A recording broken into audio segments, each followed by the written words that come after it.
औज़ु बिल्लाहि मिनश्शैतानिर्रजीम बिस्मिल्लाहिर्रहमानिर्रहीम। केएचटी fabric store में खुशामदीद कहते हैं। तो आज की वीडियो में आपको फॉरजान का लेटेस्ट वॉल्यूम आया है, दिखाया जाएगा सारा खोल के भी।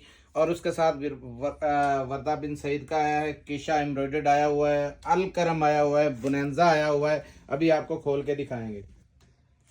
खुले में क्या था दिखा रहे हैं, ये है फॉरजान। फॉरजान कपड़े की जान, आपको पता है बड़ा ज़बरदस्त ब्रांड है। तो सिर्फ दे दिया है 2550 रुपये में। ये वर्दा बिन सईद फुल एम्ब्रॉयडर्ड, और ये देखें कटवर्क दुपट्टों के साथ हैं। बड़े ज़बरदस्त हाई क्वालिटी की ये लोन है। सिर्फ 2650 के अंदर कटवर्क दुपट्टा 3 पीस सूट, ठीक है।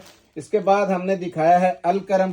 अल करम की ये सारे देखें रंग डिज़ाइन इधर पड़े हुए हैं, बड़े बड़े प्यारे इसमें रंग थे, ये देखें, ठीक है। और इसमें खुला हुआ भी दिखा देते हैं। फिर इसके बाद अलकरम का रेट हमने दिए सिर्फ 2400 रुपये, ठीक है।